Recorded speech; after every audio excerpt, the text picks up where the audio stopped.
Today on Monkey Life, Alison makes plans to rehome partially paralysed chimp Chocola following a visit from her elderly owner. At 23 years old, you know, she's still got potentially another 30 years if she does well to live, Chocola. It's release day at Sister Sanctuary Dao Tien in Vietnam as black-shanked Duke monkey Peter returns to the wild. He's still calm. He's very steady. He's behaving like a wild male should. And baby silvered langur Dieppe moves into a new home.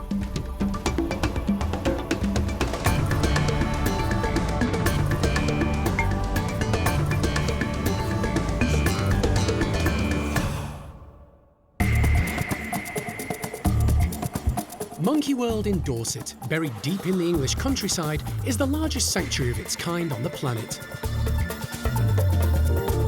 The team, led by Dr. Alison Cronin, rescue and rehabilitate abused and unwanted primates from all over the world. Box is secured into place, everything's good. The park provides a home for more than 260 primates from 24 different species.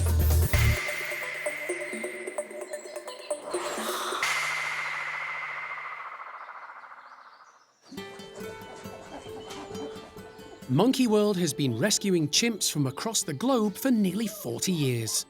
The majority were stolen from the wild after their mothers were shot for bushmeat. The infants were then sold on the black market as pets, used in laboratories, or became part of a callous entertainment trade. Most of our guys, we can't say what country they were actually born and raised in and had their mothers shot when the babies were taken away. We know that they all share that same story because that's how you get young chimpanzees out of the wild. It's the knock-on effects of that one baby that you see having been smuggled out of Africa are just so vast, I can't even begin to explain. It's just awful. And each individual that we have here at the park that's been smuggled from the wild reflects that story over and over again. And it's continuing today. Alison often works in conjunction with other wildlife centres, governments and organisations to help primates in need of rescue and rehabilitation. One chimp who's been on her radar for a number of years is Chocola, a 23-year-old female living in Kenya.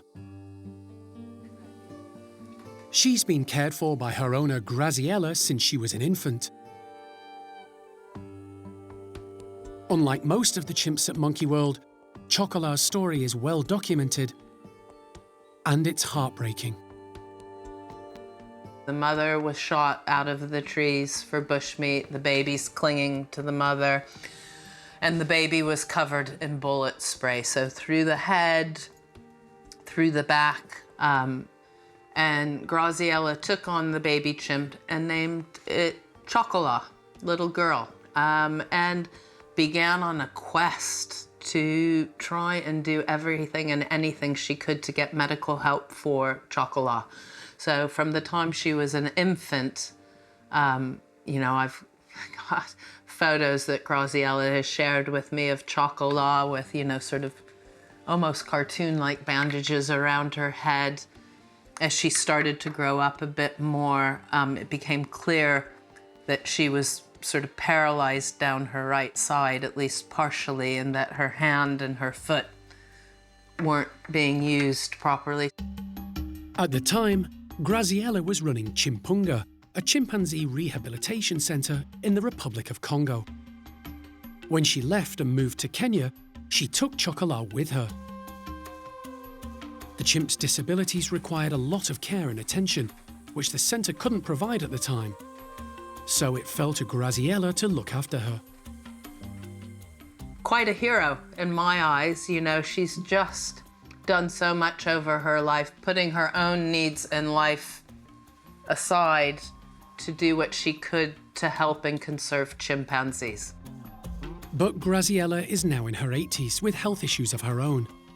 And her greatest concern is to ensure Chocola's future is taken care of.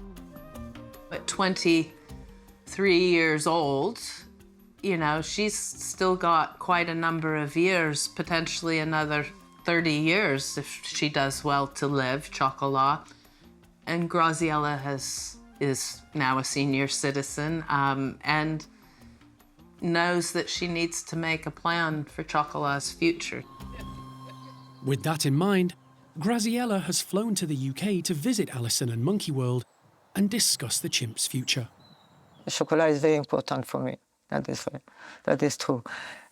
I hope all the best for her. I don't know if she understands that. I don't know. I hope the best. Graziella is hoping Chocola can come and live at Monkey World. But before that happens, there's a lot of planning and paperwork to do. You can see we can take the door off and then have direct contact, but the animal is still safe inside.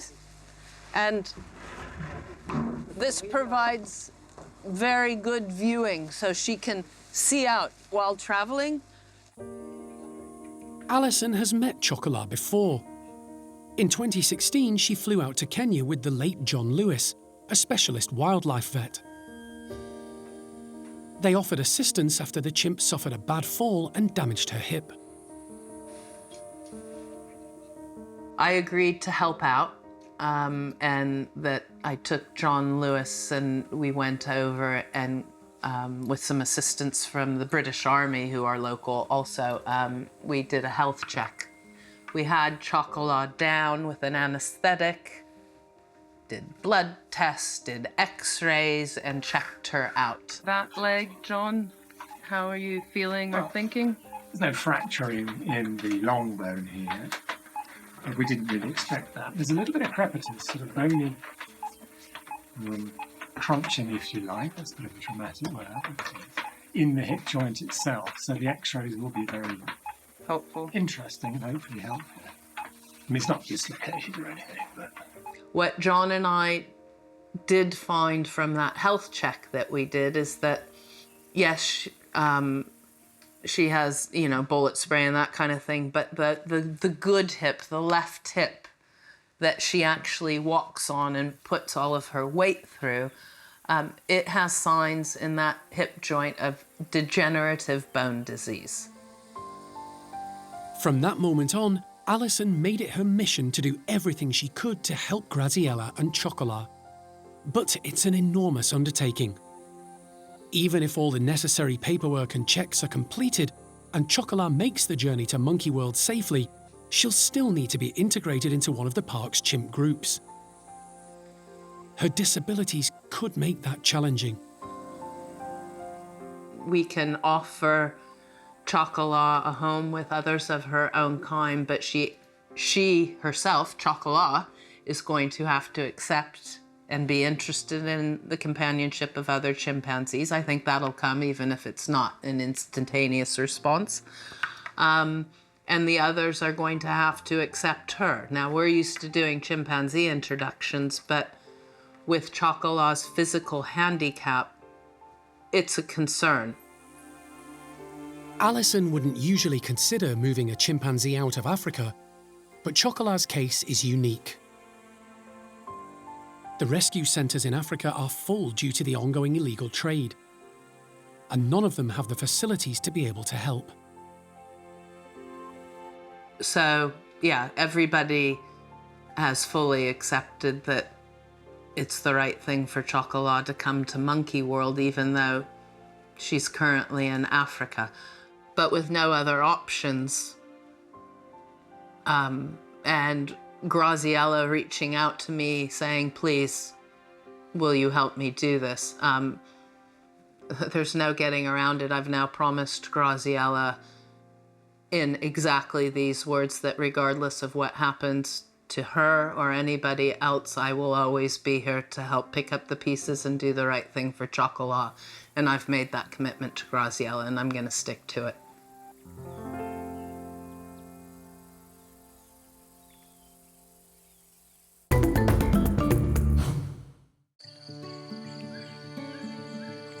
Alison's efforts to help primates in need right across the globe are also highlighted by the work of Monkey World's sister sanctuary in Vietnam.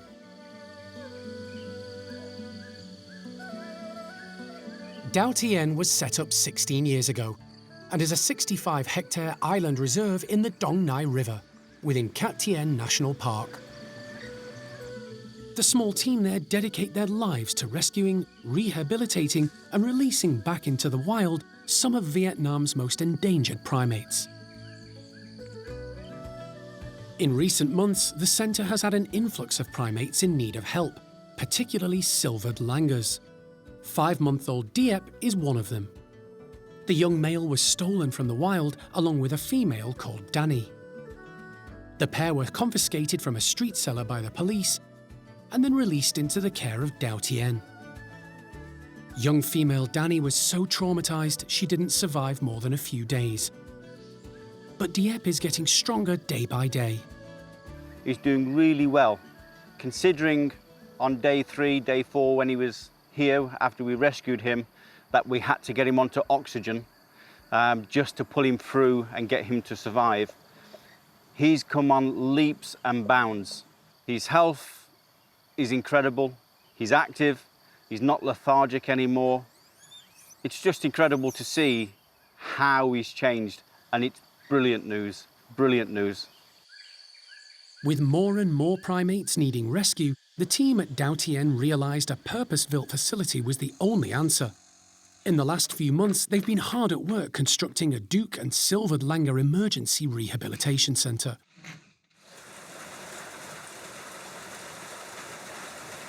Despite everything the volatile Vietnamese weather threw at them,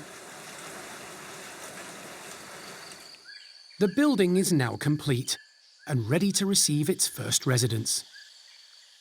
So the importance of the new build behind me is that we've got bigger cages, we can do better introductions, we have a better care facility where the staff can actually bring on the youngsters when they come here. And going forward, it'll actually help us maintain and improve the skills that we already have to enhance the rehabilitation of the Dukes and Silvered Langurs when they come to Dao Tien in Vietnam. The team have some last-minute jobs to finish, fitting out the bedrooms with lots of natural branching. You happy? Yeah, very happy. Happy, cool, excellent. Okay, so we go see Dip? Yes. Okay. The plan for today is to move Diep into a bedroom of his own, but he won't be lonely. 3 young silvered langurs, Pei, Ah Chu, and Hon Mei will be keeping him company in the bedroom next door. The team think Diep will cope well. He's been spending an hour a day with Hon Mei, and the pair have got on well. Ah Chu and Pei are older and bigger than Diep, so he hasn't been fully introduced to them yet. Animal manager Ms. Fong transfers the infant into his new living accommodation, where he can watch and learn from his neighbours and constantly communicate with them. Your new home. With Diep already exploring his new surroundings, Okay, bin Phuc, okay. the team can bring the 3 silvered langurs across to the new Emergency Rehabilitation Centre. They're released straight away into the next-door bedroom. Too late. We all ready? Okay.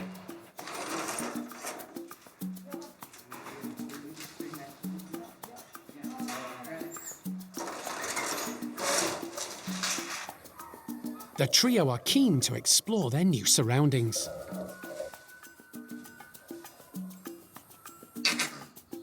And little Diep is a very interested onlooker. I don't know what to say.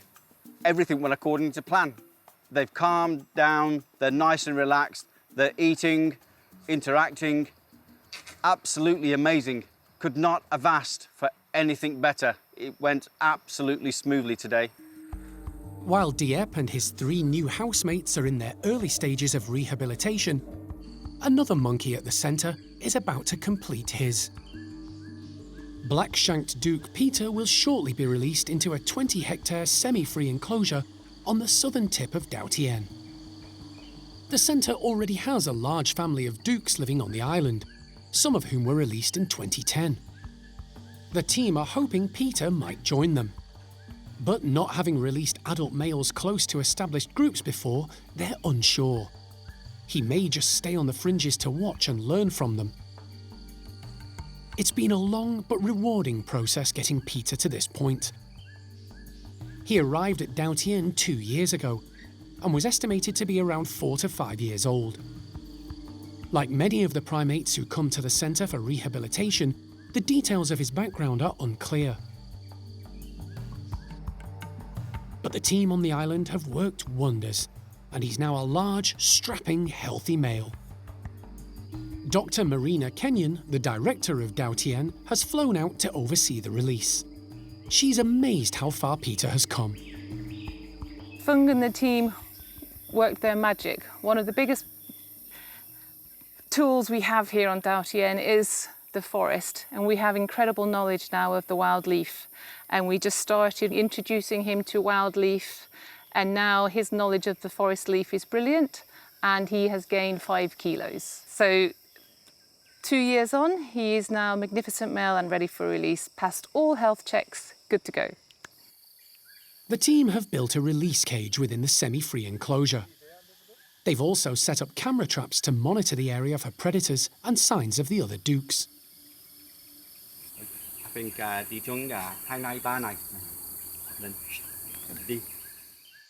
Peter has spent 48 hours in the release cage, getting used to his new surroundings. It's a humid and wet start to the day, but for the Dautien team, there's great excitement. Release day is always special. Peter appears happy and relaxed. He's been fitted with a radio collar so the team can monitor and track his movements on the island when he's released. It's been raining from around 5 o'clock, but the rains have stopped now. It's very wet, but we're ready to go. This is the first time we've ever fitted a collar onto a duke, and he's not bothered by it. He's hardly played with the antenna. He just every now and again goes, oh, and shakes, tries to shake it off, but otherwise he's very steady with it. So it's a huge day. Everything is set, and animal manager Ms. Fong opens up the slide. Peter doesn't hang around. One quick look, and he's off up into the canopy, without a backward glance. He immediately settles in a tree and starts eating. Leaves make up more than 80% of a duke's food intake, and the Dautien team encourage and teach the primates in their care what makes up an appropriate diet. Peter seems in his element. He's still calm. He's very steady. He's behaving like a wild male should. We will stick with Peter all day and wait for the first encounter with the wild group. And fingers crossed. It's a positive start. The team will monitor and track him for the next few months, but it looks like Peter could be another success in the rehabilitation of some of Vietnam's most endangered species.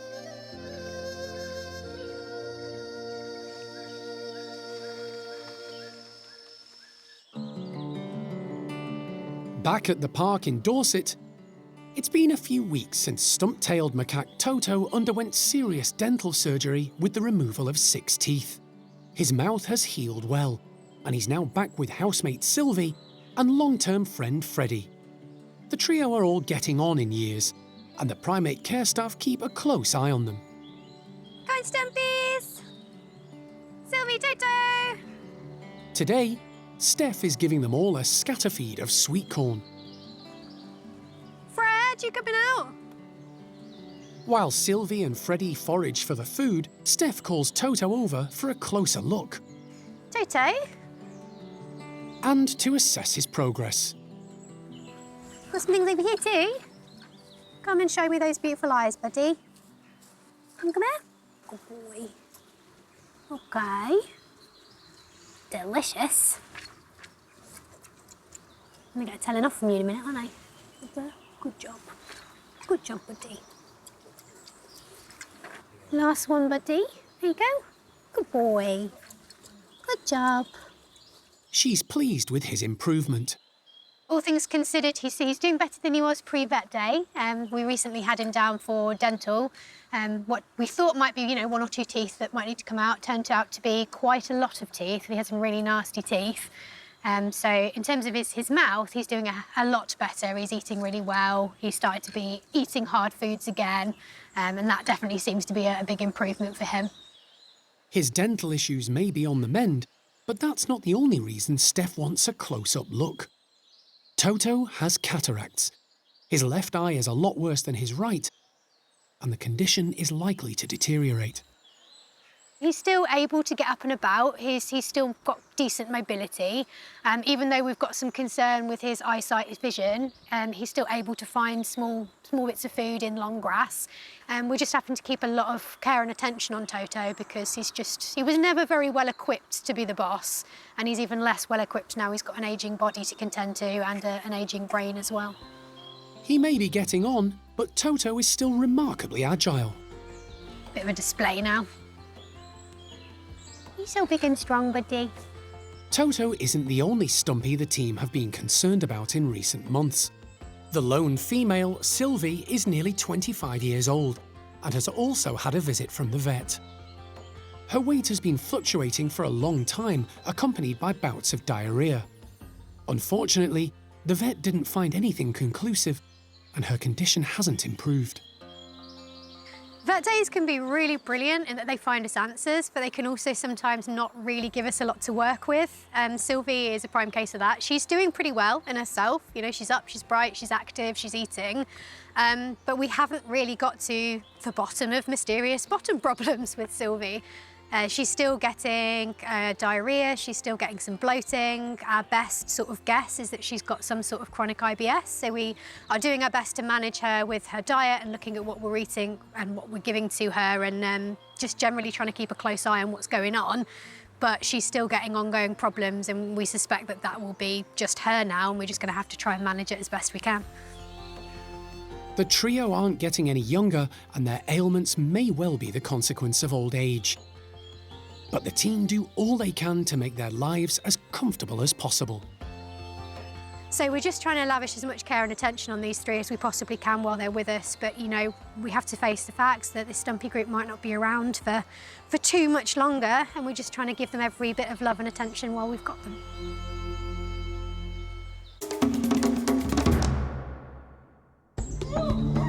Next time on Monkey Life. It's time to say goodbye to young orangutan Awan as she heads off to a new home to reunite with prospective partner Jin. I'm hoping that they'll get on really well together and it'll be a match made in heaven. And squirrel monkey Lopez loses his cool over a frozen lolly treat.